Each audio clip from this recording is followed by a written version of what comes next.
ಉಪಸ್ಥಿತರಿರುವ ಎಲ್ಲ ಹಿರಿಯರೇ, ಆತ್ಮೀಯರೇ, ಎಲ್ಲರಿಗೂ ನಮಸ್ಕಾರ. ನಾನಿವತ್ತು ಸುಡುವ ಕನಸುಗಳು ಅನ್ನುವ ಪುಸ್ತಕವನ್ನು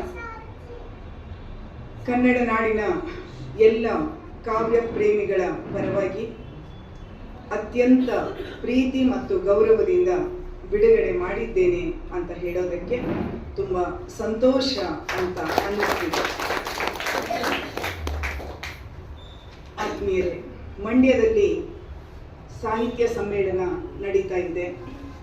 ಅಲ್ಲಿ ಪುಸ್ತಕಗಳ ಕೊಡು ಕೊಳೆ ಅನ್ನುವಂಥದ್ದು ಬಹಳ ಭರ್ಜರಿಯಾಗಿ ನಡೀತಾ ಇರುವ ಈ ದಿನಮಾನದಲ್ಲಿ, ಇವತ್ತಿನ ದಿನದಲ್ಲೂ ಕೂಡ ಅಂಥದ್ದೊಂದು ದೊಡ್ಡ ಧಾರೆಗೆ ಸೇರುವಂತಹ ಒಂದು ಕಿರು ತೊರೆಯಾಗಿ ಇವತ್ತಿನ ಪುಸ್ತಕದ ಕವಿ ಅದರಲ್ಲಿ ಸೇರ್ಪಡೆಗೊಳ್ಳಲಿ ಅನ್ನುವಂತಹ ಸದಾಶಯವನ್ನು ಕೂಡ ನಾನು ವ್ಯಕ್ತಪಡಿಸ್ತೇನೆ. ಸಾಹಿತ್ಯ ಸಮ್ಮೇಳನಗಳೆಲ್ಲ ಒಂದು ರೀತಿಯಲ್ಲಿ ನಡಿಬೇಕು. ಯಾಕೆ ನಡಿಬೇಕು ಅಂತಂದ್ರೆ, ಹೊಲದಲ್ಲಿ ಬೆಳೆಯನ್ನು ಬೆಳೀತೀವಿ, ಕಾಳು ಒಕ್ಕಬೇಕು. ಕಾಳು ಒಕ್ಕಿದ ಮೇಲೆ ಅದು ಯಾರ್ಯಾರಿಗೆ ಸೇರಬೇಕು, ಎಲ್ಲಿ ಅನ್ನವಾಗಬೇಕು, ಎಲ್ಲಿ ಬಟ್ಟೆಯಾಗಬೇಕು, ಎಲ್ಲಿ ಏನೇನಾಗಬೇಕು ಆಗಿ ಅದು ಬದಲಾಗ್ತಾ ರೂಪಾಂತರಗೊಳ್ತಾ ಮುಂದುವರಿತಾನೆ ಹೋಗಬೇಕು. ಹಾಗೇನೆ ಪ್ರತಿಯೊಂದು ಪುಸ್ತಕ ಕೂಡ ಒಂದೊಂದು ವಿವೇಕದ ಬಿತ್ತು ಇದ್ದ ಹಾಗೆ, ಒಂದು ಮೊಳಕೆಯ ಬೀಜ ಇದ್ದ ಹಾಗೆ. ಆ ವಿವೇಕದ ಬೀಜಗಳು, ಅದನ್ನ ದೇವನೂರು ಮಹಾದೇವ ಅವರು ಕಟ್ಟಕಡೆಯ ರೀತಿಯಲ್ಲಿ ಹೇಳಿಬಿಟ್ಟಿದ್ದಾರೆ. ಎದೆಗೆ ಬಿದ್ದ ಅಕ್ಷರ, ಭೂಮಿಗೆ ಬಿದ್ದ ಬೀಜ ಒಂದಲ್ಲ ಒಂದು ದಿನ ಫಲ ಕೊಡುತ್ತೆ ಅಂತ. ಬಹುಶಃ ಅಂಥದ್ದೊಂದು ಮುನ್ನೋಟವನ್ನ ಇಟ್ಕೊಂಡು, ಅಂಥದ್ದೊಂದು ಮುಂದಿನ ಕನಸನ್ನ ಇಟ್ಕೊಂಡೇನೆ ಭೂಮಿಗೆ ಬರುವಂತ ಹೊಸ ಮಗುವನ್ನ ಬರಮಾಡಿಕೊಳ್ಳುವ ರೀತಿಯಲ್ಲೇನೆ ನಾವೆಲ್ಲರೂ ಭೂಮಿಗೆ ಬರುವಂತಹ ಹೊಸ ಕೃತಿಯನ್ನ ಕೂಡ ಬರಮಾಡಿಕೊಳ್ತೀವಿ, ಆ ಕೃತಿಯನ್ನ ಸ್ವಾಗತಿಸ್ಕೊಳ್ತೀವಿ. ಹಾಗೆ ನೋಡಿದ್ರೆ ಮನುಷ್ಯನ ಬದುಕಿನಲ್ಲಿ ಬಹಳಷ್ಟು ಋಣಗಳಿದಾವೆ ಅಂತ ಹೇಳ್ತಾರೆ. ನಮ್ಮಲ್ಲಿ ಸಾಂಪ್ರದಾಯಿಕವಾಗಿ ಹೇಳ್ತಾರೆ, ತಂದೆಯ ಋಣ, ತಾಯಿಯ ಋಣ, ಗುರುವಿನ ಋಣ. ಬಹುಶಃ ನನಗೆ ಹೀಗೆ ಯೋಚನೆ ಮಾಡುವಾಗ ಅನ್ನಿಸ್ತಿತ್ತು, ಕೃತಿಯ ಋಣ ಕೂಡ ಬಹಳ ದೊಡ್ಡದೇನು. ನಾವೆಲ್ಲ ಅಕ್ಷರವನ್ನ ಅಭ್ಯಾಸ ಮಾಡ್ತಾ ಪುಸ್ತಕಗಳಿಂದ ಏನನ್ನು ಕಲಿಯದೇ ಇದ್ರೆ ಮನುಷ್ಯನೊಬ್ಬ ಜೈವಿಕ ಮನುಷ್ಯನೊಳಗೆ ಒಬ್ಬ ಮನುಷ್ಯತ್ವದ ಆವಿರ್ಭಾವಗೊಳ್ಳೋದು ಸಾಧ್ಯನೇ ಇಲ್ಲ, ಹುಟ್ಕೊಳ್ಳೋದು ಸಾಧ್ಯನೇ ಇಲ್ಲ. ಅಂಥದ್ದೊಂದು ಕೃತಿ ಋಣ ಇದೆಯಲ್ಲ, ಅದು ಬಹಳ ದೊಡ್ಡದು. ಆ ಕೃತಿಗೆ ನಮಿಸಬೇಕಾಗಿರೋದು, ಗೌರವಿಸಬೇಕಾಗಿರೋದು, ಅದರಲ್ಲಿ ಏನಿದೆ ಅಂತ ಗಮನಿಸಬೇಕಾಗಿರೋದು ಅಕ್ಷರ ಬಲ್ಲಂತಹ ಎಲ್ಲರ ಆದ್ಯ ಕರ್ತವ್ಯ ಅಂತ ನಾನು ಭಾವಿಸ್ಕೊಳ್ತೀನಿ. ನನಗೆ ವೈಯಕ್ತಿಕವಾಗಿ ಜೋಸೆಫ್ ಮಲ್ಲಾಡಿಯವರ ಪರಿಚಯ ಏನು ಇರಲಿಲ್ಲ. ಅವರು ಧಾರವಾಡ ಜಿಲ್ಲೆಯ ಕಲಘಟಗಿ ತಾಲೂಕಿನ ತುಮರಿಕೊಪ್ಪ ಅನ್ನುವಂಥ ಒಂದು ಪುಟ್ಟ ಹಳ್ಳಿಯಲ್ಲಿ ಹುಟ್ಟಿದಾರಂತೆ. ಆ ಹಳ್ಳಿಯನ್ನ ನಾವು ಕುಗ್ರಾಮ ಅಂತ ಕರೀಲೇಬಾರದು. ನಾವು ಯಾವ ಹಳ್ಳಿಯನ್ನೂ ಕುಗ್ರಾಮ ಅಂತ ಕರೀಬಾರದು. ನಾವು ಸಾಂಪ್ರದಾಯಿಕವಾಗಿ ನಮಗೆ ರೂಢಿ ಮಾಡಿದರೆ ನಾವು ಕರೀತಾ ಇದ್ದೀವಿ. ಆದ್ರೆ ನನಗೆ ಅನಿಸುತ್ತೆ, ಒಂದು ಸಂವೇದನಾಶೀಲವಾದ ಮಾನವೀಯವಾದ ಮನಸ್ಸನ್ನ, ವ್ಯಕ್ತಿತ್ವವನ್ನ ರೂಪಿಸುವಂತಹ ಯಾವ ಹಳ್ಳಿಯೂ ಕುಗ್ರಾಮವಾಗಿರೋದಕ್ಕೆ ಸಾಧ್ಯನೇ ಇಲ್ಲ. ಅದು ಇಡೀ ಭಾರತದ ಒಂದು ಸಣ್ಣ ಬಿಂದುವಾಗಿ, ಸಣ್ಣ ಬೀಜ ರೂಪದಲ್ಲಿ ಅದು ಇರುತ್ತೆ ಅನ್ನೋದನ್ನ ನಾವು ಗಮನಿಸಬೇಕು. ಹಾಗಾಗಿ ಈ ಸಾಂಸ್ಕೃತಿಕ ಶ್ರೀಮಂತಿಕೆ ಅನ್ನೋದಿದೆಯಲ್ಲ, ಆ ಸಾಂಸ್ಕೃತಿಕ ಶ್ರೀಮಂತಿಕೆ ಬಹಳ ದೊಡ್ಡದು. ಇವತ್ತು ಜೋಸೆಫ್ ಅವರು ಒಬ್ಬ ಕವಿಯಾಗಿ ನಮ್ಮ ಎದುರಿಗಿದ್ದಾರೆ ಅಂತಂದ್ರೆ, ಒಬ್ಬ ನಟರಾಗಿ ನಮ್ಮ ಎದುರಿಗಿದ್ದಾರೆ ಅಂತಂದ್ರೆ, ಒಬ್ಬ ಸಂಘಟಕರಾಗಿ ನಮ್ಮ ಎದುರಿಗಿದ್ದಾರೆ ಅಂತಂದ್ರೆ, ಅಥವಾ ಒಬ್ಬ ಉಪನ್ಯಾಸಕರಾಗಿ ನಮ್ಮ ಎದುರಿಗಿದ್ದಾರೆ ಅಂತಂದ್ರೆ, ಆ ಎಲ್ಲ ಇರುವಿಕೆಯ ಆಳದೊಳಗೆ ಆ ಭೂಮಿಯ ಋಣ ಮತ್ತು ಅದನ್ನ ಸಂಗೋಪನೆ ಮಾಡಿರುವಂತಹ ಅನುಕ್ತವಾದ, ಅನ್ಯಾದೃಶ್ಯವಾದ ನೂರಾರು ಜೀವರಾಶಿಗಳು, ಜೀವಕೋಟಿಗಳು ಅದಕ್ಕೆ ಕಾರಣವಾಗಿರ್ತವೆ ಅಂತ ನಾವೆಲ್ಲರೂ ಈ ಕ್ಷಣದಲ್ಲಿ ನೆನಪಿಸ್ಕೊಳ್ಬೇಕು ಅಂತ ನನಗೆ ಅನಿಸುತ್ತೆ. ಹಾಗೆ ನೋಡಿದ್ರೆ ಮರ ಇದೆಯಲ್ಲ, ಪ್ರತಿಯೊಬ್ಬ ಮನುಷ್ಯನೂ ಒಂದೊಂದು ಮರವೇ ಏನು. ಯಾಕೆಂದ್ರೆ ಆ ಮರದ ಚಿತ್ರ ನೋಡಿ, ಅದು ಬಿಳಲುಗಳನ್ನ ಬಿಟ್ಕೊಂಡು ಹೀಗೆ ಬೆಳೆದು ಮತ್ತೆ ಕೊಂಬೆರೆಂಬೆಗಳನ್ನೆಲ್ಲ ಚಾಚಿಕೊಳ್ಳುತ್ತದೆ. ಹಾಗೆ ನಾವು ಕೂಡ ಒಂದು ಮರಕ್ಕೆ ಒಂದು ತಾಯಿ ಬೇರು ಅಂತೇನೂ ಅಲ್ಲ ಅದು. 100,000 ಲಕ್ಷ ಬೇರುಗಳು ಬಂದು ಸೇರಿಕೊಂಡು ಕೊರೆದಾಗ ತಾನೆ ಆ ಒಂದು ಸಸಿ ಮರ ಆಗೋದು. ಮರ ಆದ ಮೇಲೆ ಅದು ಅಸಂಖ್ಯ ಕೊಂಬೆ ರೆಂಬೆಗಳನ್ನ ಚಾಚಿಕೊಂಡು ನೂರಾರು ಜೀವಗಳಿಗೆ ಪೋಷಣೆಯನ್ನ ಮರಳಿ ನೀಡ್ತಾ ಹೋಗೋದು. ಯಾಕೆ ನನಗಿದೆಲ್ಲ ನೆನಪಾಯಿತು ಅಂದ್ರೆ, ಹಾಗೆ ನೆನಪಾಗೋದಕ್ಕೆ ಕಾರಣನೇ ಬಹುಶಃ ಈ ಸಂಕಲನ ಅಂತ ಅನಿಸುತ್ತೆ. ಈ ಸಂಕಲನದೊಳಗೆ ಅವರು ಈ ಸಂಕಲನವನ್ನ ತಮ್ಮ ಸಹೋದರರಿಗೆ ಅರ್ಪಣೆ ಮಾಡುತ್ತಾರೆ. ಮತ್ತು ಅಲ್ಲಿರುವ ಬರಹದಲ್ಲಿ ಅವರ ತಾಯಿಯ ಬಗೆಗೆ ಇರುವಂತಹ ತುಂಬಾ ಗೌರವವಾದಂತಹ ತುಂಬಾ ಪ್ರೀತಿಯ ಮಾತುಗಳಿದ್ದಾವೆ. ಮತ್ತು ಅದರ ಜೊತೆಗೆ ಆ ಸಂಕಲನದೊಳಗೆ ನನ್ನ ಅಪ್ಪ ಅಂತ ಒಂದು ಕವಿತೆ ಇದೆ. ಸಂಕಲನದ ತುಂಬಾ ಉತ್ತಮವಾದ ಕವಿತೆಗಳಲ್ಲಿ ಒಂದು ಅಂತ ಅದನ್ನ ಪರಿಭಾವಿಸಿಕೊಳ್ಳೋದಾದ್ರೆ, ಆ ನನ್ನಪ್ಪ ಅನ್ನುವಂತಹ ಕವಿತೆಯ ಸಾಲುಗಳು ಹೀಗಿದ್ದಾವೆ. ನನ್ನಪ್ಪ ಹರಿಯುವ ನೀರು, ಎಳೆಯುವ ತೇರು, ಬೆಳಗುವ ನಕ್ಷತ್ರ, ಮಾನಸ ಚೈತ್ರ, ಬೀಸುವ ತಂಗಾಳಿ, ಬಿಚ್ಚದ ಸುರುಳಿ, ಸೊಕ್ಕಿಲ್ಲದ ಗುಣ, ಉಪಕಾರಿ ಮನ. ನನ್ನಪ್ಪ ತಿಳಿ ನೀಲಿ ಮುಗಿಲು, ಎಲ್ಲ ದೇವರಿಗೂ ಮಿಗಿಲು, ಬಾಗಿದ ಬೆನ್ನು, ಬೆನ್ನಿಗೆ ತಾಗಿದ ಹೊಟ್ಟೆ, ಸುಕ್ಕು ಗಟ್ಟಿದ ಚರ್ಮ, ಕಣ್ಣ ತುಂಬ ತೇಜಸ್ಸು, ಎದೆ ತುಂಬಾ ಪ್ರೀತಿ. ಆ ಇಡೀ ಪದ್ಯವನ್ನ ನಾವು ಗಮನಿಸಿದ್ರೆ ಯಾವ ವ್ಯಕ್ತಿ ನಮಗೆ ಕಾಣ್ತಾರೋ ಆ ವ್ಯಕ್ತಿಯ ಚಹರೆಯ ಹಿಂದುಗಡೆ ಅದೃಶ್ಯವಾಗಿರುವ ಚಹರೆಗಳಿರುತ್ತವೆ. ಅದು ಅಪ್ಪನೋ, ಅಮ್ಮನೋ, ಗುರುವೋ, ಬಂಧುವೋ, ಬಾಂಧವನೋ ಅಥವಾ ಅಪರಿಚಿತನೋ ಯಾರೋ ಆಗಿ ನಮ್ಮನ್ನ ಪೋಷಿಸ್ತಾ ಇರ್ತಾರೆ. ನನಗೆ ಅನ್ನಿಸ್ತು, ಜೋಸೆಫ್ ಮಲ್ಲಾಡಿಯವರು ನಮಗಿಂತ ಚಿಕ್ಕವರು, ಬಹುಶಃ ನನ್ನ ಶಿಷ್ಯನ ವಾರಿಗೆಯವರು ಅಂತ ಕಾಣಿಸುತ್ತೆ. ಜೋಸೆಫ್ ಮಲ್ಲಾಡಿಯವರು ಪುಣ್ಯ ಮಾಡಿದ್ದಾರೆ. ಯಾಕೆಂದ್ರೆ ನಾವೆಲ್ಲ ಮನುಷ್ಯರು ಅಪ್ಪ ಅಮ್ಮನ ಗುರುತಿನೊಂದಿಗೆ ಹುಟ್ಟುತ್ತೀವಿ. ಆದರೆ ಆ ಗುರುತು ನಮಗೆ ಅನಿವಾರ್ಯವಾಗಿರುತ್ತದೆ. ಅನಿವಾರ್ಯವಾದ ಗುರುತು ಗೌರವದ ಹೆಮ್ಮೆಯ ಗುರುತಾಗೋದಿದೆಯಲ್ಲ, ಅದು ಪುಣ್ಯವಂತರಿಗೆ ಮಾತ್ರ ಸಾಧ್ಯ. ಅಂಥದ್ದೊಂದು ಪುಣ್ಯ, ಅಂಥದ್ದೊಂದು ಕುಟುಂಬ ವತ್ಸಲ ಸ್ಥಿತಿ. ಜೋಸೆಫ್ ಅವರು ಹೀಗಿದ್ದಾರೆ ಅಂದ್ರೆ ಅದಕ್ಕೆ ಕಾರಣ ಅವರನ್ನ ಕೊರೆದ ಕುಟುಂಬ, ಅವರೊಳಗೆ ಆ ವಿವೇಕದ ಮಂತ್ರವನ್ನ ಕೊಟ್ಟಂತಹ, ದೀಕ್ಷೆಯನ್ನ ಕೊಟ್ಟಿರ್ತಕ್ಕಂಥ ಕುಟುಂಬದ ವಾತಾವರಣ ಮತ್ತು ಆ ಊರಿನ ವಾತಾವರಣ, ಅಥವಾ ಈ ಧಾರವಾಡದ ವಾತಾವರಣ, ಅಥವಾ ಕಲಘಟಗಿ ಕಾಲೇಜಿನ ವಾತಾವರಣ, ಎಲ್ಲವೂ ಕೂಡಿ ಒಬ್ಬ ವ್ಯಕ್ತಿಯನ್ನ ರೂಪಿಸಿರತ್ತೆ. ಒಬ್ಬ ಕವಿಯನ್ನ ಕೂಡ ರೂಪಿಸೋದು ಇವೇ ಮೂಲ ಧಾತುಗಳು ಅನ್ನೋದನ್ನ ನಾವು ಗಮನಿಸಬೇಕು. ಬಹಳ ಗೌರವದ ಹೆಮ್ಮೆಯ ಸಂಗತಿ ಇದು ಅಂತ ನಾನು ಅಂದ್ಕೊಳ್ತಾ ಇದ್ದೀನಿ. ಈಗ ಇದಿಷ್ಟು ನನ್ನ ಪುಸ್ತಕ ಬಿಡುಗಡೆಯ ಮಾತುಗಳು ಅಂತ ನೀವು ಇಟ್ಕೊಂಡ್ರೆ, ನಾನೀಗ ಪುಸ್ತಕ ಪರಿಚಯದ ಕೆಲವು ಮಾತುಗಳನ್ನ ಹೇಳ್ತೀನಿ. ಯಾಕಂದ್ರೆ ನನಗೆ ನಿನ್ನೆನೋ ಮೊನ್ನೆನೋ ಫೋನ್ ಮಾಡಿ ಪುಸ್ತಕ ಪರಿಚಯದ ಬಗ್ಗೆ ಕೆಲವು ಮಾತುಗಳನ್ನ ಆಡ್ರಿ ಅಂತ ಹೇಳಿದೆ. ಪುಸ್ತಕವನ್ನ ಪರಿಚಯಿಸಿ ಬಿಡ್ತೀನಿ ಅನ್ನುವ ಯಾವ ಒಂದು ಭಾವನೆಯಿಂದಲೂ ನಾನು ಮಾತಾಡ್ತಿಲ್ಲ. ಯಾಕಂದ್ರೆ ಆ ಇಡಿಯಾಗಿ ಒಂದು ಪುಸ್ತಕವನ್ನ ಕೆಲವು ನಿಮಿಷಗಳಲ್ಲಿ ಪರಿಚಯಿಸುವುದು ಯಾರಿಗೂ ಕೂಡ ಸಾಧ್ಯ ಇಲ್ಲ. ಆದ್ರೆ ಈ ಪುಸ್ತಕವನ್ನ ನಾವು, ಈ ಕವಿತೆಗಳ ಸಂಕಲನವನ್ನ ಒಂದು 4 ಹಂತಗಳಲ್ಲಿ ನಾನು ವಿಂಗಡಿಸಿಕೊಂಡಿದ್ದೀನಿ, ಎಸಳುಗಳನ್ನಾಗಿ ಮಾಡ್ಕೊಂಡಿದ್ದೀನಿ. ಹಾಗೆ ವಿಂಗಡಿಸಿಕೊಂಡಾಗ ಇಲ್ಲಿಯ ಕವಿತೆಗಳಲ್ಲಿ ಸುಮಾರು 60 ಕವಿತೆಗಳಿದ್ದಾವೆ. ಆ ಕವಿತೆಗಳಲ್ಲಿ ಮೊಟ್ಟ ಮೊದಲು ಕಣ್ಣಿಗೆ ಬಹಳ ದಟ್ಟವಾಗಿ ತಾಕುವುದು ಯಾವುದು ಅಂತಂದ್ರೆ ಅಲ್ಲಿರುವಂತ ಜೀವಪರವಾದ ಧ್ವನಿ. ಆ ಜೀವಪರತೆ ವರ್ತಮಾನದ ಸಂಕಟಗಳಿಗೆ ಮತ್ತು ಸವಾಲುಗಳಿಗೆ ಮುಖಾಮುಖಿಯಾಗುವ ಮನಸ್ಸಿನ ಸಂವೇದನೆಯಲ್ಲಿ ಅದು ಹುಟ್ಕೊಂಡಿರೋದು. ಈ ಜೀವಪರತೆ ಇದೆಯಲ್ಲ, ಅದು ಇಡೀ ಜಗತ್ತನ್ನ 2 ರೀತಿಯಲ್ಲಿ ಇಬ್ಬಾಗ ಮಾಡುತ್ತೆ. ಆ ಇಬ್ಬಾಗ ಮಾಡೋದು ಅದು ಭಾರತದಂತ ಸಂದರ್ಭದೊಳಗೆ ಜಾತಿ, ಧರ್ಮ, ಲಿಂಗ, ವರ್ಗಗಳನ್ನುವಂತಹ ಒಂದು ಸ್ಥಾಪಿತ ವರ್ಗೀಕರಣ ನಮ್ಮಲ್ಲಿ ಇದ್ದೇ ಇದೆ. ಆದರೆ ಆ ಸ್ಥಾಪಿತ ವರ್ಗೀಕರಣದ ಒಳಗಡೆನೂ ಕೂಡ ಒಳಿತು ಮತ್ತು ಕೆಡಕು ಅನ್ನುವಂಥ ಇನ್ನೊಂದು ಒಳ ವಿಭಜನೆ ಇರುತ್ತೆ. ಆ ಒಳ ವಿಭಜನೆಯ ಜೊತೆಗೇನೆ ಅವರು ತಮ್ಮ ಇಡೀ ಲೋಕವನ್ನ ಕಣ್ಣೆದುರಿಗೆ ತಂದುಕೊಳ್ತಾರೆ. ಮತ್ತು ನನಗನಿಸಿದ್ದೇನು ಅಂದ್ರೆ, ನನ್ನ ಜಗತ್ತು ಅಂತ ಅವರು ಯಾವುದನ್ನ ಹೇಳ್ತಾರೋ ಆ ಜಗತ್ತು ಎಲ್ಲೆಯನ್ನೇ ಮೀರಿತ್ತು, ಅಸೀಮವಾದದ್ದು. ನಾವೆಲ್ಲ ಎಷ್ಟು ವಿಸ್ತಾರವಾಗಿ ಯೋಚಿಸಬಲ್ಲೆವೋ ಅಷ್ಟು ವಿಸ್ತಾರವನ್ನ ಒಳಗೊಳ್ಳಬಲ್ಲದ್ದು ಅಂತ ನನಗೆ ಅನ್ನಿಸ್ತಿತ್ತು. ಯಾಕೆಂದ್ರೆ ಈ ಪ್ರಪಂಚ ಇರೋದು ಬಹಳ ವಿಚಿತ್ರವಾಗಿ. ಮೇಲ್ನೋಟಕ್ಕೆ ನಮಗೆ ಯಾವುದು ನ್ಯಾಯ ಅಂತ ಕಾಣುತ್ತೋ ಅದರ ಆಳಕ್ಕಿಳಿದು ಬಿಟ್ರೆ, ಆ ಮಣ್ಣಿನ ಪದರಿನ ಒಳಗೆ ನಾವು ಇಳಿದು ಬಿಟ್ರೆ ಅದು ತೀವ್ರವಾದ ಅನ್ಯಾಯವೇ ಆಗಿರ್ತದೆ. ಯಾವುದು ಮೇಲ್ನೋಟಕ್ಕೆ ಅನ್ಯಾಯ ಅಂತ ಕಾಣಿಸುತ್ತೋ ಅದು ನ್ಯಾಯವೂ ಆಗಿರಬಹುದು. ಮನುಷ್ಯ ಬದುಕಿನ, ಮನುಷ್ಯ ಕಟ್ಟಿಕೊಂಡಿರುವ ಈ ಸಂರಚನೆಯ ಒಳಗೆ ಇರತಕ್ಕಂಥ ವಿಚಿತ್ರವಾದ ತಾಕಲಾಟ ಇದು.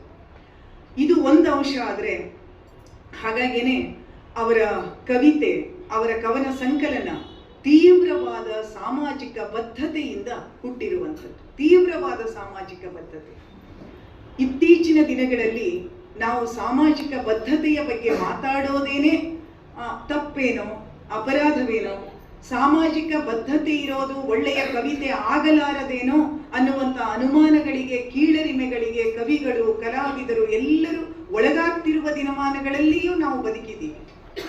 ಜಂಬಣ್ಣ ಅಮರಚಿಂತ್ ಅನ್ನುವಂತಹ ರಾಯಚೂರಿನ ಕನ್ನಡದ ಬಹಳ ಮುಖ್ಯ ಕವಿಗಳಲ್ಲಿ ಒಬ್ಬರಾದಂತಹ ಜಂಬಣ್ಣ ಅವರು ಹೇಳ್ತಾ ಇದ್ರು, ಹೇಳು ನೀನು ಬೇಟೆಯ ಜೊತೆಗಿದ್ದೀಯೋ ಬೇಟೆಗಾರನ ಜೊತೆಗಿದ್ದೀಯೋ. ಬಹುಶಃ ಬರವಣಿಗೆಗೆ, ಒಂದು ಸಂವೇದನಾಶೀಲ ಬದುಕಿಗೆ ತನ್ನ ಹೆಜ್ಜೆಯನ್ನ ಕೂಡಿಸಿಕೊಳ್ಳುವ ಪ್ರತಿಯೊಂದು ಮನಸ್ಸು ಕೂಡ ಈ ಪ್ರಶ್ನೆಯನ್ನ ಕೇಳ್ಕೊಳ್ಬೇಕಾಗತ್ತೆ ನಮಗೆ ನಾವೇ. ಹೇಳು ನೀನು ಬೇಟೆಯ ಜೊತೆಗಿದ್ದೀಯೋ ಬೇಟೆಗಾರನ ಜೊತೆಗಿದ್ದೀಯೋ ಅಂತ. ಹಾಗೇನೆ ಈ ಕವಿ ಕೂಡ, ಜೋಸೆಫ್ ಅವರು ಕೂಡ ಆ ಪ್ರಶ್ನೆಯನ್ನ ಬಹಳ ತಾದಾತ್ಮ್ಯದಿಂದ ಕೇಳಿಕೊಂಡಿದ್ದಾರೆ ಮತ್ತು ಆ ಪ್ರಶ್ನೆಗೆ ಮತ್ತೆ ಮತ್ತೆ ತಮ್ಮ ಕವಿತೆಗಳಲ್ಲಿ ಉತ್ತರಗಳನ್ನ ಕೊಡ್ತಾ ಹೋಗ್ತಾರೆ ಅಂತ ನನಗೆ ಅನ್ನಿಸ್ತು. ಅವರ ಆ ಒಂದು ಕವಿತೆಯ ಕೆಲವು ಸಾಲು ಹೀಗಿದೆ. ಬಹುಶಃ ಕವಿತೆ ಶೀರ್ಷಿಕೆ ಬೇರೆ ಇದೆ, ಆದರೆ ನಾನು GSS ಅವರ ಕವಿತೆ ಇತ್ತಲ್ಲ, ನಾನೇಕೆ ಬರೆಯುತ್ತೇನೆ ಅನ್ನೋ ಕವಿತೆಯನ್ನು ಇಟ್ಕೊಂಡ್ರೆ ಅದರ ಸಾಲುಗಳ ರೀತಿಯೊಳಗೆ, ಹೇಸಿಗೆ ತುಳಿದವರ ಅಂಗಾಲ ನೆಕ್ಕುವವರ ಅಂಗರಕ್ಷಕನಾಗಲು ಖಡಾಖಂಡಿತವಾಗಿ ನನ್ನಿಂದ ಸಾಧ್ಯವಿಲ್ಲ. ಇದು ಅವರು ಕೊಡುವಂತಹ ತೀರ್ಮಾನ. ಯಾರು ಹೇಸಿಗೆಯನ್ನ ತುಳಿತಾರೋ ಅವರ ಅಂಗಾಲನ್ನ ನೆಕ್ಕುವವರ ಅಂಗರಕ್ಷಕನಾಗಿ ಬದುಕೋದಕ್ಕೆ ನಾನು ಎಂದಿಗೂ ಸಿದ್ಧನಿಲ್ಲ ಅನ್ನೋದಿದೆಯಲ್ಲ, ಅದು ಈ ಕವಿ ತಮ್ಮ ಸಂಕಲನದಲ್ಲಿ ತೋರಿಸುವಂತಹ ಸಾಮಾಜಿಕ ಬದ್ಧತೆ. ಸಾಮಾಜಿಕ ಬದ್ಧತೆ ಬೇರೆ, ಜೀವನದ ಬದ್ಧತೆ ಬೇರೆ ಎಂದಿಗೂ ಇಲ್ಲ, ಎಂದಿಗೂ ಇಲ್ಲ. ಎಷ್ಟೋ ಸರ್ತಿ ಎಷ್ಟೋ ಜನ ದೊಡ್ಡ ದೊಡ್ಡ ಕವಿಗಳು ಕೂಡ ಕೆಲವೊಮ್ಮೆ ಹೇಳ್ತಾರೆ, ನಾನು ಬದ್ಧ ಕವಿ ಅಲ್ಲ, ಆದರೆ ನಾನು ಜೀವನಕ್ಕೆ ಬದ್ಧನಾಗಿದ್ದೀನಿ ಅಂತ. ಬಹಳ ವಿಚಿತ್ರವಾದ ಮಾತಿದು. ಜೀವನಕ್ಕೆ ಬದ್ಧವಾಗೋದು ಅಂದ್ರೇನೆ ದಮನಿತ ಪರವಾಗಿರೋದು ಅಂತ ತಾನೆ. ಮನುಷ್ಯನಾಗೋದು ಅಂದ್ರೇನೆ ನಾನೊಬ್ಬ ಬದುಕಬೇಕು ಅನ್ನುವ ಅವಕಾಶವಾದಿತನವನ್ನ ಕಳ್ಕೊಳ್ಳೋದೇನೆ ಮನುಷ್ಯನಾಗುವ ಪ್ರಕ್ರಿಯೆ ತಾನೆ. ಹಾಗಾಗಿ ಸಾಮಾಜಿಕ ಬದ್ಧತೆ ಮತ್ತು ಜೀವನದ ಬದ್ಧತೆ ಅನ್ನೋದು ವಿರುದ್ಧಾರ್ಥಕ ಶಬ್ದಗಳು ಎಂದೂ ಅಲ್ಲ ಅನ್ನೋದನ್ನ ನಾವೆಲ್ಲರೂ ಕೂಡ ಬಹಳ ಗಟ್ಟಿಯಾಗಿ ಪ್ರತಿಪಾದನೆ ಮಾಡಬೇಕು ಅಂತ ನನಗೆ ಅನ್ನಿಸ್ತಿದೆ. ಹಾಗಾಗಿ ಇವರ ಕವಿತೆಗಳಲ್ಲಿ ಬಹಳ ಸ್ಪಷ್ಟವಾಗಿ ಅಂತಹ ನಿಲುವುಗಳು ಇದಾವೆ. ಆ ನಿಲುವುಗಳ ಕಾರಣಕ್ಕಾಗಿಯೇ ಮನಸ್ಸಿಗೆ ತಾಕುವ ಸಾಲುಗಳು ಈ ಕವಿತೆಗಳಲ್ಲಿ ಇದಾವೆ ಅನ್ನೋದನ್ನ ನಾನು ಹೇಳೋದಕ್ಕೆ ಇಷ್ಟಪಡ್ತೀನಿ. ದೀಪ ಉರಿಸಿ ಮೆರೆದವರಿಗೆ ಬತ್ತಿಯಾದವರ ಕತೆ ಅರ್ಥವಾಗಲೇ ಇಲ್ಲ ಅನ್ನುವಂಥ ಒಂದು ಸಾಲಿದೆ ಇಲ್ಲಿ. ಎಷ್ಟೊಂದು ಜೀವಗಳು ಮೌನವಾಗಿವೆ ಈ ಸಮಾಧಿಯೊಳಗೆ. ಜೀವಂತವಾಗಿದ್ದು ಸಮಾಧಿಯಾಗಿ ಹೋಗಿರುವಂತಹ ಅಸಂಖ್ಯ ಲಕ್ಷೋಪಲಕ್ಷ ಜೀವಕೋಟಿಗಳ ಪ್ರತಿನಿಧಿ ನಾನು ಅನ್ನುವ ಹಾಗೆ ಕವಿ ಮಾತಾಡ್ತಾನಲ್ಲ, ಅದೇ ಆತ ತನ್ನ ಅಭಿವ್ಯಕ್ತಿಗೆ ಕೊಟ್ಟುಕೊಳ್ಳುವಂತ ಗೌರವ ಅಂತ ಕೂಡ ನಾವು ಗಮನಿಸಬೇಕು. ಬಹುಶಃ ಇವತ್ತಿನ ಸಂದರ್ಭಗಳಲ್ಲಿ ನಾವು ನೀವು ಅನ್ನುವಂಥ ಈ ವರ್ಗೀಕರಣ ಬಹಳ ಢಾಳಾಗಿ ಆಗ್ತಾ ಹೋಗಿದೆ, ಬಹಳ ಆಳಕ್ಕಿಳಿದು ಬಿಟ್ಟಿದೆ. ಇದು ನಾವು ಮತ್ತು ನೀವು ಅನ್ನುವವರು ವಿರುದ್ಧ ಪಕ್ಷಗಳಾಗಿ ನಿಂತುಕೊಳ್ಳಲೇಬೇಕಾದಂಥ ಅನಿವಾರ್ಯತೆಯನ್ನ ನಮ್ಮ ಸಮಕಾಲೀನ ಸಂದರ್ಭ ತಂದು ಒಡ್ತಾ ಇದೆ. ಇದು ಯಾವ ಕವಿಯ ಆಯ್ಕೆ ಅಲ್ಲ, ಯಾವ ಕಲಾವಿದನ ಆಯ್ಕೆಯೂ ಅಲ್ಲ, ಯಾವುದೇ ರೀತಿಯ ಕಲಾವಿದನೂ ಕೂಡ ಇದನ್ನ ಇಷ್ಟಪಡೋದು ಇಲ್ಲ. ಆದರೆ ಅನಿವಾರ್ಯವಾಗಿ ಸಮಾಜ ಅಂಥದ್ದೊಂದು ಸ್ಥಿತಿಯ ಕಡೆಗೆ ಕವಿಗಳನ್ನ, ಕಲಾವಿದರನ್ನ ಒತ್ತಾಯ ಮಾಡ್ತಾ ಇದೆ ಅನ್ನೋದನ್ನ ನಾವು ಗಮನಿಸಬೇಕಾಗಿದೆ. ಆದರೆ ಇಲ್ಲೆಲ್ಲ ಒಂದು ಸೂಕ್ಷ್ಮವನ್ನ ನಾವು ಗಮನಿಸಬೇಕು. ಸಮಾಜದಲ್ಲಿ ತಪ್ಪುಗಳಿದಾವೆ, ಅವರಲ್ಲಿ ತಪ್ಪುಗಳಿದಾವೆ ಅಂತ ಮಾತಾಡೋದು ಒಂದು ಧಾಟಿ. ಇನ್ನೊಂದೇನು ಅಂದ್ರೆ ಆ ತಪ್ಪುಗಳ ಜೊತೆಗೆ ನಾನೂ ಇದ್ದೇನೆ ಅನ್ನುವಂಥ ಆತ್ಮವಿಮರ್ಶೆ. ಯಾಕೆಂದ್ರೆ ಯಾವ ಕಾಲದಲ್ಲಿ ನಾವು ಬದುಕ್ತಾ ಇದ್ದೇವೋ ನಾವು ಆ ಕಾಲದ ಭಾಗವೇ ಆಗಿರ್ತೀವಿ. ಆ ಕಾಲದಲ್ಲಿ ನಡೀತಕ್ಕಂಥ ಎಲ್ಲ ವಿದ್ಯಮಾನಗಳು ನಮ್ಮ ಸಾಕ್ಷಿ ಪ್ರಜ್ಞೆಯಲ್ಲೇ ನಡೀತಾ ಇರುತ್ತೆ. ನಮ್ಮ ಮೌನ ಕೂಡ ಆ ಕೆಡುಕನ್ನ ಬೆಳೆಸ್ತಾನೇ ಇರ್ತದೆ. ಹಾಗಾಗೇನೆ ಅಂಥದ್ದೊಂದು ಅಪರಾಧಿ ಪ್ರಜ್ಞೆ ಇದೆಯಲ್ಲ, ಅದು ಈ ಕವಿತೆಗಳನ್ನ ಹೆಚ್ಚು ಮೃದುವಾಗಿಸಿದೆ. ನಾನು ಕೂಡ ತಪ್ಪಿತಸ್ಥನೇ ಅನ್ನುವಂಥ ಒಂದು ಪ್ರಶ್ನೆ ತುಂಬಾ ತೀವ್ರವಾಗಿ ಇಲ್ಲಿಯ ಹಲವಾರು ಕವಿತೆಗಳಲ್ಲಿ ಇದೆ ಅನ್ನೋದನ್ನ ನಾವು ಗಮನಿಸ್ಕೊಳ್ಬೇಕು. ಇದು ಒಂದು ಅಂಶ. ಆದ್ರೆ ವರ್ತಮಾನವನ್ನ ಎದುರಿಟ್ಕೊಂಡು ಕಾವ್ಯವನ್ನ ರಚನೆ ಮಾಡೋದಿದೆಯಲ್ಲ, ಅದು ಬಹಳ ಸವಾಲಿನ ಕೆಲಸ. ಆ ಸವಾಲನ್ನ ಕವಿ ತುಂಬಾ ಮುಖ್ಯವಾದ ಧಾತುವಿನಲ್ಲೇನೆ ಎದುರಿಸಿದ್ದಾರೆ ಅಂತ ನನಗೆ ಅನಿಸುತ್ತೆ. ಎರಡನೇದಾಗಿ, ಇಡೀ ನಮ್ಮ ಸೌಹಾರ್ದ ಪರಂಪರೆಯನ್ನ ತುಳಿತಾ ಇರುವಂತ ಧರ್ಮ ಕಾರಣ ಮತ್ತು ರಾಜಕಾರಣಗಳು ಇವೆರಡು ಒಟ್ಟೊಟ್ಟಿಗೆ ಸೇರ್ಕೊಂಡಿರೋ ಕಾಲದಲ್ಲಿ ನಾವಿದ್ದೀವಿ. ಪಾಕಿಸ್ತಾನಿ ಕವಿ ಘನಶ್ಯಾಮ್ ಅಗರ್ವಾಲ್ ಅವರ ಪದ್ಯ, ಬಹುಶಃ ಈ ಪದ್ಯ ನೆನಪಾದಾಗ ನನ್ನ ಮನಸ್ಸು ಹೇಳ್ತಾ ಇತ್ತು, ಎಷ್ಟು ವರ್ಷಗಳಿಂದ ಇದೇ ಪದ್ಯವನ್ನ ಹೇಳ್ತಾ ಇದೀಯಾ ಅಂತ. ಇದು ನಮ್ಮ ಕಾಲದ ದುರಂತ. ಇದು ಎಷ್ಟೋ ವರ್ಷಗಳಿಂದ ಈ ಪದ್ಯವನ್ನ ಹೇಳ್ತಾ ಇದ್ದೀವಿ ಮತ್ತು ಈ ಪದ್ಯ ಮತ್ತೂ ಹೇಳಿಸಿಕೊಳ್ಳಲೇಬೇಕಾಗಿದೆ. ಕಾಲ ಬದಲಾಗ್ತಾನೇ ಇಲ್ಲ, ಕಾಲ ರೂಪಾಂತರಗೊಳ್ತಾ ಇದೆ, ಕ್ರೌರ್ಯಗಳು ರೂಪಾಂತರಗೊಳ್ತಾ ಇದ್ದಾವೆ. ಆದ್ರೆ ಕ್ರೌರ್ಯದ ಮೂಲ ಸೆಲೆ ಬದಲಾಗಿಲ್ಲ, ತಗ್ಗಿಲ್ಲ ಅನ್ನೋದನ್ನ ನಾವು ಗಮನಿಸಿಕೊಳ್ಳೋದಾದ್ರೆ, ಈ ಪದ್ಯವನ್ನ ಅನುವಾದ ಮಾಡಿದಂಥವರು ಸರಜು ಕಾಟ್ಕರ್ ಅವರು ಬಾಂಬ್ ವಿರೋಧಿ ಪಾಕಿಸ್ತಾನಿ ಕವಿತೆಗಳು ಅನ್ನುವಂಥ ಸಂಕಲನದಲ್ಲಿ ಘನಶ್ಯಾಮ್ ಅಗರ್ವಾಲ್ ಅವರ ಒಂದು ಪದ್ಯ ಇದೆ. ಆ ಪದ್ಯದ ಶೀರ್ಷಿಕೆ ಶಿಕ್ಷೆ ಅಂತ. ಆ ಪದ್ಯ ಹೀಗಿದೆ, ಪುಟ್ಟ ಪದ್ಯ ಅದು. ಈತ ರಾಜಕಾರಣಿ, ತನಗಾಗಿ ಮತೀಯ ದಂಗೆಗಳನ್ನು ಎಲ್ಲೆಡೆ ಹುಟ್ಟು ಹಾಕಿದ, ಇವನನ್ನು 10 ಬಾರುಕೋಲುಗಳಿಂದ ಬಾರಿಸಿರಿ. ಈತ ಧರ್ಮಗುರು, ತನಗಾಗಿ ಮತೀಯ ದಂಗೆಗಳನ್ನು ಎಲ್ಲ ಕಡೆ ವಿಸ್ತರಿಸಿದ, ಇವನಿಗೆ 20 ಬಾರುಕೋಲುಗಳಿಂದ ಬಾರಿಸಿರಿ. ಈತ ಕವಿ, ಈತನಿದ್ದೂ ಮತೀಯ ದಂಗೆಗಳು ಹುಟ್ಟಿಕೊಂಡವು, ಇವನಿಗೆ 100 ಬಾರುಕೋಲುಗಳಿಂದ ಬಾರಿಸಿರಿ. ಇದು ಕವಿತೆ. ಸುಮಾರು 1/4 ಶತಮಾನಗಳಿಂದ ಈ ಕವಿತೆಯನ್ನ ಮಂತ್ರದ ಹಾಗೆ ನಾವೆಲ್ಲರೂ ಹೇಳ್ತಾನೇ ಇದ್ದೀವಿ. ಯಾಕೆಂದ್ರೆ ಆ ಜವಾಬ್ದಾರಿಯನ್ನ ನಮಗೆ ನಾವು ನೆನಪಿಸ್ಕೊಳ್ಬೇಕಾಗಿದೆ. ನಾವು ಬರಹಗಾರರು, ನಾವು ಬದುಕಿದ್ದೀವಿ, ನಾವು ಬದುಕಿರುವ ಕಾಲದಲ್ಲೇ ಈ ಎಲ್ಲವೂ ಹರಡ್ತಾನೂ ಇದೆ. ಹಾಗಿದ್ರೆ ನಮ್ಮ ಇರುವಿಕೆಗೆ ಏನ್ ಅರ್ಥ ಇದೆ ಅನ್ನುವಂತ ಬಹಳ ಮುಖ್ಯವಾದ ಪ್ರಶ್ನೆಯನ್ನ ಆ ಕವಿತೆ ಎತ್ಕೊಳ್ಳುತ್ತೆ ಅನ್ನೋದಕ್ಕಾಗಿ ನನಗೆ ಈ ಸಂಕಲನವನ್ನ ಓದುವಂತ ಸಂದರ್ಭದೊಳಗೆ ಇಡೀ ನಮ್ಮ ರಾಜಕಾರಣದಲ್ಲಿ ಇರುವಂತ ಅಸಂವಿಧಾನಿಕ ನಡೆ ನುಡಿಗಳ ಬಗ್ಗೆ ಬಹಳ ಎಚ್ಚರದಿಂದ ಮತ್ತು ಅಷ್ಟೇ ವಿಷಾದದಿಂದ ಈ ಕವಿತೆಗಳು ಪ್ರಶ್ನೆ ಮಾಡ್ತವೆ ಅನ್ನೋದು ಬಹಳ ಮುಖ್ಯವಾದ ಸಂಗತಿ ಅಂತ ಅನಿಸಿದೆ. ಮತ್ತು ಅದರ ಅಷ್ಟೇ ಅಲ್ಲ, ಈ ರಾಜಕಾರಣ ಅನ್ನೋದು, ರಾಜಕಾರಣಿಗಳ ಭ್ರಷ್ಟಾಚಾರ ಅನ್ನೋದು ಅದು ಅಲ್ಲಿಗೆ ನಿಲ್ಲೋದಿಲ್ಲ. ಅದು ಈ ರಾಜಕಾರಣಿಗಳು ಅಥವಾ ಅವರ ಭ್ರಷ್ಟಾಚಾರ ಅನ್ನೋದು ಸಮಾಜವನ್ನ ಭ್ರಷ್ಟಗೊಳಿಸ್ತಾ ಹೋಗುತ್ತೆ ಮತ್ತು ಭ್ರಷ್ಟತೆಯನ್ನ ಸಹಜಗೊಳಿಸ್ತಾ ಹೋಗುತ್ತೆ. ನಾವ್ ಯಾರೂ ಇವತ್ತು ಭ್ರಷ್ಟಾಚಾರವನ್ನ ಅಸಹಜ ಅಂತ ನೋಡೋ ಸ್ಥಿತಿಯಲ್ಲಿ ಇಲ್ಲ. ನಮ್ಮೊಳಗೆ ಅದು ಹಾಗೆ ಉಳಿದೇ ಇಲ್ಲ. ಇವತ್ತು ಭ್ರಷ್ಟಾಚಾರ ಅನ್ನೋದು ಒಂದು ಸಹಜೀಕರಣ ಪ್ರಕ್ರಿಯೆಗೆ ಅದು ಒಳಗಾಗ್ಬಿಟ್ಟಿದೆ. ಇದರ ಫಲಿತ ಏನು, ಇದರ ಪರಿಣಾಮ ಏನಾಗುತ್ತೆ ಅನ್ನೋದಕ್ಕಾಗಿ ಇವತ್ತಿನ ನಮ್ಮ ದೇಶದ ಸಂದರ್ಭದಲ್ಲಂತೂ ನಾನು ಅದನ್ನ ಮತ್ತೆ ಪ್ರಸ್ತಾಪ ಮಾಡಕ್ ಹೋಗಲ್ಲ. ನಾನು ಇಡೀ ಚೌಕಟ್ಟು ಈ ಸಂಕಲನಕ್ಕೆ ಮಾತ್ರ ಇಟ್ಕೊಂಡು ಮಾತಾಡಕ್ ನಿಂತಿದ್ದೀನಿ. ರಾಜಕಾರಣ ಅನ್ನೋದೇನೆ ಒಂದು ದೊಡ್ಡ ಬಂಡವಾಳೋದ್ಯಮ, ರಾಜಕೀಯ ಅನ್ನೋದೇ ಒಂದು ದೊಡ್ಡ ಬಂಡವಾಳೋದ್ಯಮ. ಹಾಗಾಗಿ ಆ ಎರಡರ ತಪ್ಪು ಮಿಲಾಕತ್ ಇದೆಯಲ್ಲ, ಅದು ಇವತ್ತು ನ್ಯಾಯಾಂಗವನ್ನು ಕೂಡ ನಿಯಂತ್ರಿಸುತ್ತೆ ಅಥವಾ ಸರ್ವಾಂಗವನ್ನು ನಿಯಂತ್ರಿಸುತ್ತೆ. ಯಾವುದನ್ನು ಬಿಟ್ಟಿಲ್ಲ, ಬಿಡುವ ಶಕ್ತಿ ಇಲ್ಲ, ಅದರಿಂದ ತಪ್ಪಿಸಿಕೊಳ್ಳುವ ಶಕ್ತಿ ಯಾವುದಕ್ಕೂ ಇಲ್ಲ. ನಾವು ಯಾವುದನ್ನ ಪ್ರಶ್ನೆ ಮಾಡ್ತೀವೋ ಅದನ್ನ ಬೈತೀವಿ ಅಷ್ಟೇ. ಶಿಕ್ಷಣದ ಬಗ್ಗೆ ಮಾತಾಡುವಾಗ ಇದು ಹೀಗಾಗಿದೆ ಅಂತೀವಿ, ನ್ಯಾಯಾಂಗದ ಬಗ್ಗೆ ಮಾತಾಡುವಾಗ ಅದು ಹೀಗಾಗಿದೆ ಅಂತೀವಿ, ಮಾಧ್ಯಮದ ಬಗ್ಗೆ ಮಾತಾಡುವಾಗ ಅದು ಹೀಗಾಗಿದೆ ಅಂತೀವಿ. ಆದ್ರೆ ಎಲ್ಲವೂ ಹಾಗಾಗಿದೆ ಇದೆಯಲ್ಲ, ಅದೇ ನಾವು ಬದುಕ್ತಾ ಇರುವಂತ ಈ ದುರಿತ ಕಾಲ, ಕಷ್ಟದ ಕಾಲ, ಕಡು ಕಷ್ಟದ ಕಾಲದ ಪ್ರಜೆಗಳು ನಾವು ಅನ್ನೋದನ್ನ ನಾವು ಗಮನಿಸ್ಕೊಂಡ್ರೆ, ಇಲ್ಲಿ ಒಂದು ಪದ್ಯದ ಸಾಲು ಹೀಗಿದೆ: ಜಾಗ ಬಿಡಿ, ನನ್ನ ಕೊಂದವರ ಕಾರಣ ಕೇಳಬೇಕಿದೆ, ನನ್ನ ಗೋರಿಯ ನೆತ್ತಿಗೆ ಹುಗಿದ ಕರಿಕಲ್ಲಿನ ಮೇಲೆ ನೀವು ಆಕಸ್ಮಿಕ ಎಂದು ಗೀಚಿ ಬಿಟ್ಟಿರಿ. ಮುಗಿದು ಹೋಗಿದೆ, ತೀರ್ಮಾನವೇ ಆಗಿ ಹೋಗಿದೆ. ಇನ್ನು ಉಳಿದದ್ದೇನು? ಇನ್ನು ಉಳಿದಿರೋದು ಕವಿಯಾದವನು ಅಥವಾ ಕಾವ್ಯವಾದದ್ದು, ಕಲೆಯಾದದ್ದು ಸತ್ಯವನ್ನ ಇಂದಲ್ಲ ನಾಳೆ ಯಾರಾದರೂ ಕಂಡಾರು ಅಂದುಕೊಳ್ಳುವಂತ ಒಂದು ಸಣ್ಣ ಹುಡುಕಾಟ ಮಾತ್ರ ಉಳಿದಿದೆಯೇ ಹೊರತು ತೀರ್ಮಾನಗಳು ಪ್ರಭುತ್ವ ನಿರ್ಧಾರ ಮಾಡಿ ಆಗಿದೆ. ಧರ್ಮ ಕಾರಣ, ಈ ಧರ್ಮ ನಿಜವಾಗಿಯೂ ಧರ್ಮ ಒಳ್ಳೆಯದೇ, ಅದನ್ನು ಒಳ್ಳೆಯದಾಗಿ ಇರೋದಕ್ಕೆ ಬಿಟ್ರೆ.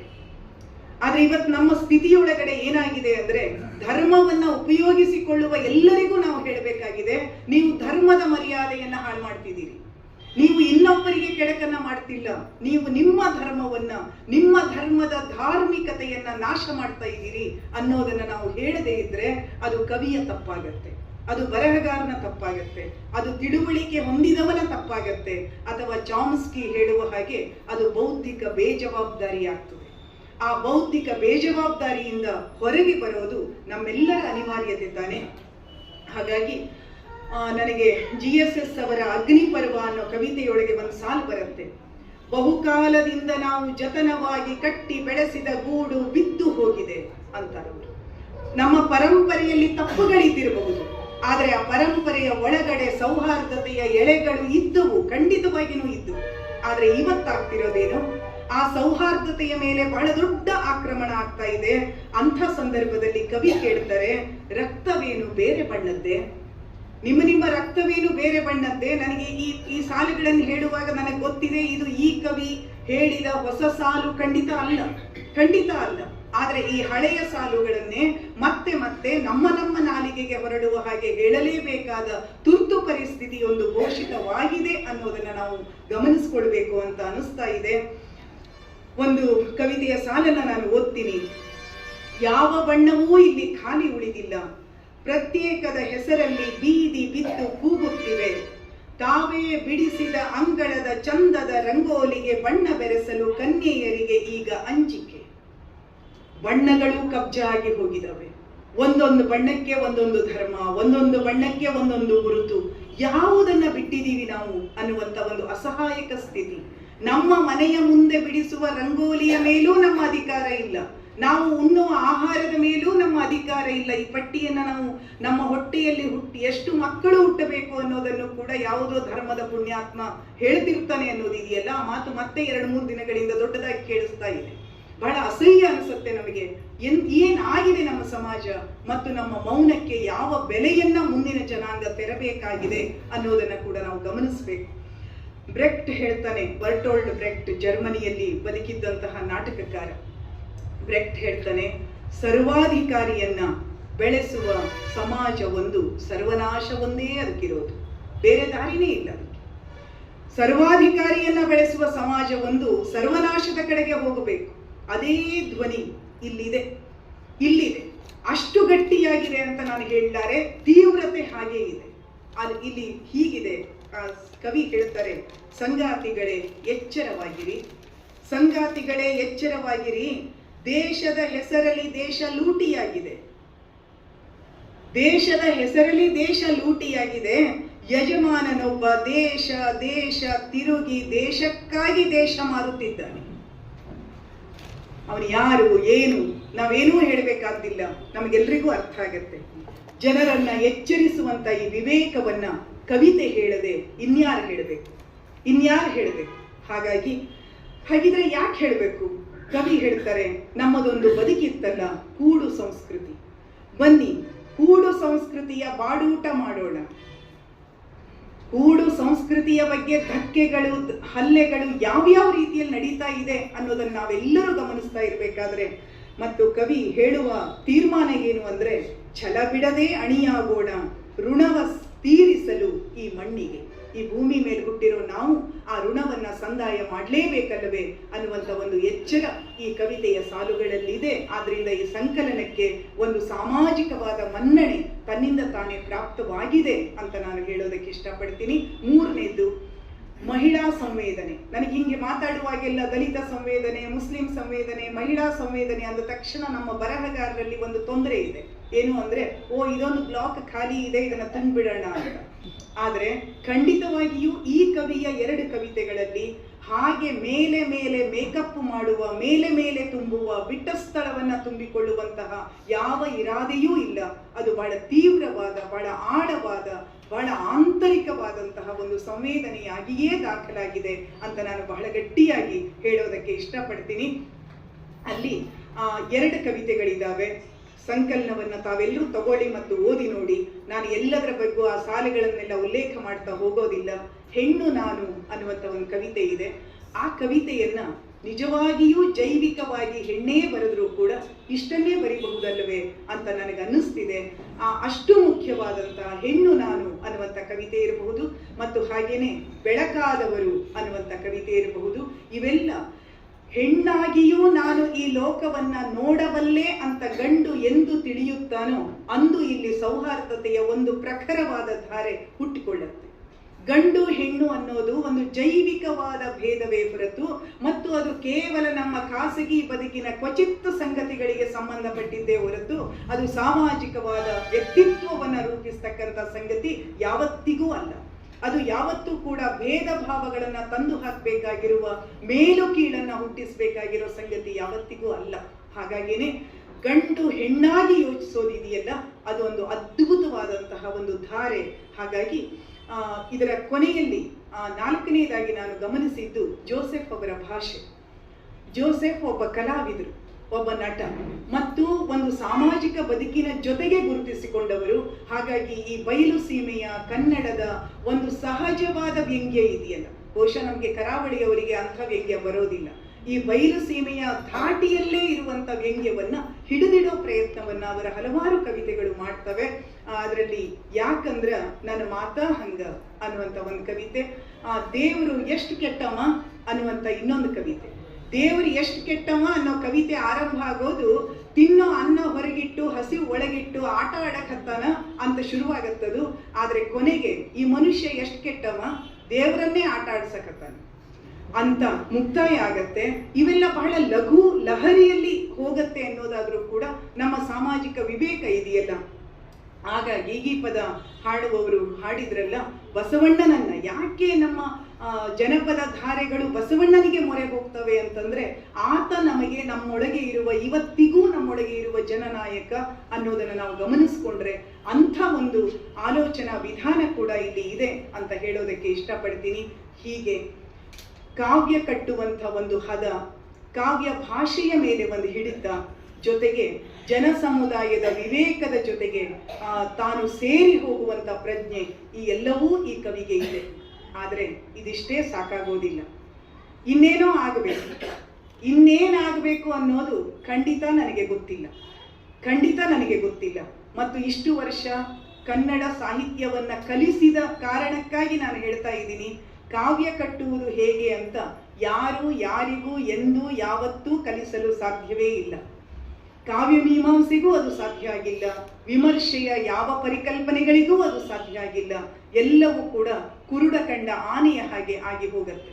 ಹಾಗಿದ್ದೂ ಕೂಡ ಯಾವುದೋ ಒಂದು ನಡಿಬೇಕು, ಯಾವುದೋ ಒಂದು ಹದ ಹಿಡಿಬೇಕು. ಆ ಹದ ಹಿಡಿಯೋದು ಅಷ್ಟು ಸುಲಭನೂ ಅಲ್ಲ ಅನ್ನೋದನ್ನು ನಾವು ಗಮನಿಸ್ಕೊಂಡ್ರೆ, ಆದರೆ ಆ ಹದ ಹಿಡಿಯುವ ಎಲ್ಲ ಒಂದು ಶಕ್ತಿ, ತ್ರಾಣ ಖಂಡಿತ ಜೋಸೆಫ್ ಅವರಿಗಿದೆ. ಆ ಹದವನ್ನ ಅವರು ಇಂದಲ್ಲ ನಾಳೆ ಹಿಡಿದೇ ಹಿಡಿತಾರೆ ಮತ್ತು ಕನ್ನಡ ಸಾಹಿತ್ಯ ಅದನ್ನ ನೋಡಿ ಸಂಭ್ರಮಿಸುವಂತಹ ದಿನಗಳು ಬರಲಿ ಅಂತ ನಾನು ಖಂಡಿತವಾಗಿಯೂ ಆಶಿಸ್ತೀನಿ. ನನ್ನ ಮಾತನ್ನ ಮುಗಿಸೋ ಪೂರ್ವದಲ್ಲಿ KV ತಿರುಮಲೇಶ್ ಅವರು ಹೇಳಿದ್ದಾರೆ ಅಂತ ಇತ್ತೀಚೆಗೆ ನಾನು ಒಂದು ಬರಹವನ್ನ ಓದಿದೆ. ಅದರಲ್ಲಿ ಅವರು ಒಂದು ಪ್ರಶ್ನೆ ಮಾಡ್ತಾರೆ. ಕನ್ನಡ ಸಾಹಿತ್ಯದಲ್ಲಿ ಪ್ರತಿ ವರ್ಷ 100 ಸಂಕಲನಗಳು ಬರ್ತವೆ, ಅದರಲ್ಲಿ 10 ಸಂಕಲನಗಳು ಉಳ್ಕೊಳ್ತವೆ. ಅದರಲ್ಲಿ 4-5 ಜನ ಕವಿಗಳು ಕಾಲಾಂತರದ ಖಂಡಾಂತರಗಳಲ್ಲಿ ಉಳ್ಕೊಳ್ಳುತ್ತಾರೆ, ಅವರು ಮುಖ್ಯ ಕವಿಗಳು ಅಂತ ಅನ್ನಿಸ್ಕೋತಾರೆ. ಆದ್ರೆ ಯಾರನ್ನ ಕಾಲ ಬದಿಗೆ ತಳ್ಳಿದೆಯೋ, ಯಾರು ಅಮುಖ್ಯರಾಗಿ ಬಿಟ್ಟಿದ್ದಾರೋ ಅವರ ಸಂಕಲನಗಳಲ್ಲಿ ಇರುವಂತ ಮುಖ್ಯ ಕವಿತೆಗಳಿಗೆ ನೀವು ಯಾವ ನ್ಯಾಯವನ್ನ ಕೊಟ್ಟಿದ್ದೀರಿ ಅನ್ನುವ ಪ್ರಶ್ನೆಯನ್ನ ಅವರು ವಿಮರ್ಶಕರಿಗೆ ಎತ್ತಿದ್ದಾರೆ. ಬಹುಶಃ ಆ ಪ್ರಶ್ನೆಯನ್ನ ನಾವೆಲ್ಲರೂ ಕೇಳ್ಕೊಳ್ಬೇಕಾಗಿದೆ. ಯಾಕೆ ಅಂತಂದ್ರೆ ಈ ಸಾಹಿತ್ಯ ಅನ್ನೋದೊಂದು ದೊಡ್ಡ ಸಾಗರ, ಅದು ಎಲ್ಲವನ್ನು ಒಳಗೊಂಡು ನಡಿಬೇಕೇ ಹೊರತು ಎಲ್ಲ ಬಹುತೇಕವನ್ನ ಹೊರಗಿಟ್ಟು ಕೆಲವನ್ನ ಮುಂದಕ್ಕೆ ಇಟ್ಕೊಂಡು ನಡೆಯೋದು ಅದರ ಕಾವ್ಯ ಧರ್ಮ ಆಗಬಾರದು ಅನ್ನೋದನ್ನ ಹೇಳ್ತಾ, ಬಹಳ ಪ್ರೀತಿಯಿಂದ ಬಹಳ ಗೌರವದಿಂದ ನಾನು ಈ ಸಂಕಲನವನ್ನ ಬಿಡುಗಡೆ ಮಾಡಿದ್ದೀನಿ ಮತ್ತು ನನಗೆ ಕಂಡ 4-5 ಅಂಶಗಳನ್ನ ತಮ್ಮೆದುರಿಗೆ ಹಂಚಿಕೊಂಡಿದ್ದೀನಿ. ಹೇಳಿದಂತ ತಮಗೆಲ್ಲರಿಗೂ ನಮಸ್ಕರಿಸಿ ನನ್ನ ಮಾತನ್ನು ಮುಗಿಸ್ತೀನಿ.